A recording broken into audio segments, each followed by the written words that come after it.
DK Shivakumar ನೂತನ ಸಚಿವ ಸಂಪುಟದಲ್ಲಿ ಬೇಜಾರ್ ಜಮೀರ್ ಅಹಮದ್ ಅವರಿಗೆ ಯಾವುದೇ ಸಚಿವ ಸ್ಥಾನವನ್ನು ನೀಡಿಲ್ಲ ಎಂದು ಇಂದು ಶಿರ್ಸಿ ಸರ್ಕಲ್ ನಲ್ಲಿರುವ ಚಾಮರಾಜಪೇಟೆಯಲ್ಲಿ ಅವರ ಬೆಂಬಲಿಗರು ಬೃಹತ್ ಪ್ರತಿಭಟನೆಯನ್ನು ನಡೆಸ್ತಾ ಇದ್ದಾರೆ. ನಾನು ದೃಶ್ಯಾವಳಿಗಳಲ್ಲಿ ತೋರಿಸುವ ಪ್ರಯತ್ನವನ್ನ ಮಾಡ್ತೀನಿ. ಏನು ಜಮೀರ್ ಅಹಮದ್ ಅವರಿಗೆ ಡಿಸಿಎಂ ಸ್ಥಾನವನ್ನ ಡಿಕೆ ಶಿವಕುಮಾರ್ ಅವರ ಸಚಿವ ಸಂಪುಟದಲ್ಲಿ ನೀಡಬೇಕು ಎಂದು ಅವರ ಬೆಂಬಲಿಗರು ಹಾಗೆ ಕೆಲವೊಂದಿಷ್ಟು ಮುಸ್ಲಿಂ ಮುಖಂಡರು ಪ್ರತಿಭಟನೆಯನ್ನ ಮಾಡ್ತಾ ಇರುವಂತದ್ದು ಇಂದು ಶಿರ್ಸಿ ಸರ್ಕಲ್ ನಲ್ಲಿ.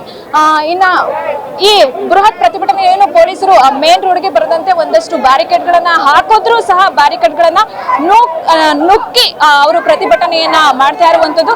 ಇನ್ನು ನಿನ್ನೆಯಿಂದಲೂ ಕೂಡ ರಾಜ್ಯದ ವಿವಿಧ ಭಾಗಗಳಲ್ಲೂ ಕೂಡ ಬೃಹತ್ ಪ್ರತಿಭಟನೆಯನ್ನ ಮಾಡಲಾಗ್ತಾ ಇದೆ. ಈಗಾಗಲೇ ಏನು ಮೊದಲ ಲಿಸ್ಟ್ ನಲ್ಲಿ 14 ಸಚಿವರಿಗೆ ಡಿಕೆ ಶಿವಕುಮಾರ್ ಸಂಪುಟದಲ್ಲಿ ಸ್ಥಾನವನ್ನು ಕೊಡಲಾಗಿದೆ. ಅದರಲ್ಲಿ ಜಮೀರ್ ಅಹಮದ್ ಅವರ ಹೆಸರು ಇಲ್ಲ. ಅವರಿಗೆ ಪ್ರಮುಖವಾದ ಖಾತೆಗಳನ್ನ ನೀಡಬೇಕು. ಹಾಗೆ ಜಮೀರ್ ಅಹಮದ್ ಅವರು ರಾಜ್ಯದಲ್ಲಿ ಸಾಕಷ್ಟು ಕೆಲಸಗಳನ್ನ ಮಾಡಿದ್ದಾರೆ. ಈಗಾಗಲೇ ಇನ್ನು ಸಿದ್ದರಾಮಯ್ಯ ನೇತೃತ್ವದ ಸರ್ಕಾರದಲ್ಲಿ ಅವರು ವಫ್ ಹಾಗೂ ವಸತಿ ಇಲಾಖೆಯನ್ನು ಕೊಡಲಾಗಿತ್ತು. ಅದರಲ್ಲಿ ಸಾಕಷ್ಟು ಬಾರಿ ಅನೇಕ ರೀತಿಯ ಕೆಲಸಗಳನ್ನ ಮಾಡಿದ್ದಾರೆ. ಹಾಗೆ ಅವರಿಗೆ ಈ ಬಾರಿಯೂ ಸಹ ಡಿಸಿಎಂ ಸ್ಥಾನವನ್ನ ನೀಡಿ, ಇಲ್ಲದಿದ್ರೆ ನಾವು ಪ್ರತಿಭಟನೆಯನ್ನ ಮುಂದಿನ ದಿನಗಳಲ್ಲಿ ತೀವ್ರಗೊಳಿಸ್ತೀವಿ ಎಂದು ಎಚ್ಚರಿಕೆಯನ್ನ ಕೂಡ ನೀಡಿರುವಂತದ್ದು.